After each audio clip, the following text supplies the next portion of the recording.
ഇരിങ്ങോൾ മുല്ലക്കൽ ഭഗവതി ക്ഷേത്രത്തിൽ പ്രതിഷ്ഠാ ദിനവും പൊങ്കാല മഹോത്സവവും അതിവിപുലമായി സംഘടിപ്പിച്ചു.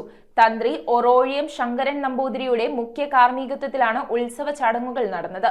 മഹോത്സവത്തോടനുബന്ധിച്ച് ഭഗവതിക്ക് പൊങ്കാല സമർപ്പിക്കുവാൻ ദൂരദേശങ്ങളിൽ നിന്ന് നൂറുകണക്കിന് ഭക്തജനങ്ങൾ എത്തിച്ചേർന്നു.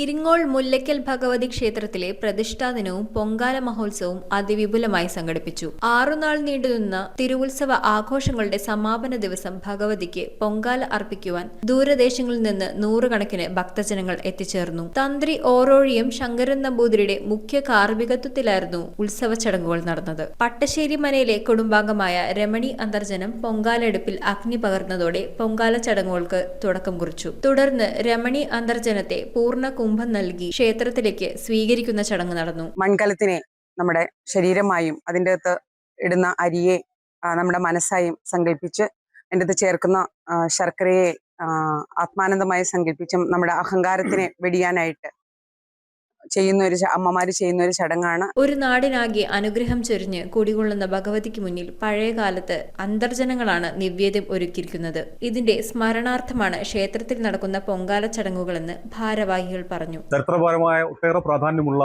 ഒരു പൊങ്കാലയാണ്. പൂർവ്വകാലത്ത് അന്തർജനങ്ങൾ നേദ്യമൊരുക്കിയിരുന്നതിന്റെ സ്മരണാർത്ഥം ഈ സമൂഹത്തിലെ അന്യദേശത്തു നിന്ന് വരുന്ന സ്ത്രീകൾ ഉൾപ്പെടെ ചേർന്നാണ് അമ്മയ്ക്ക് പൊങ്കാല ഒരുക്കുന്നത്. ദൈവികമായ ഈ ചടങ്ങിന്റെ ഭാഗമാകുവാൻ പ്രദേശത്തെ നാനാജാതി മതസ്ഥരും ജനപ്രതിനിധികൾ അടക്കമുള്ളവരും എത്തിച്ചേർന്നു. മുല്ലക്കൽ അമ്പലത്തിലെ 12ാമത്തെ വർഷമാണ് ഇവിടെ പൊങ്കാല നടക്കുന്നത്. എനിക്ക് മനസ്സിലാവുന്നത് ഇവിടുത്തെ ഈ അമ്പലത്തിന്റെ ഒരു ഐശ്വര്യം നാനാജാതികളിലേക്ക് എത്തുന്നു. നാനാ സ്ഥലത്തൂടെ ആളുകൾ വരുന്നുണ്ട്. News bureau Perumbavoor. In every curious question, we see a scientist. In every step they take, we see a champion. We don't just care for children, we nurture who they are becoming. Sanford Preschool, where learning begins.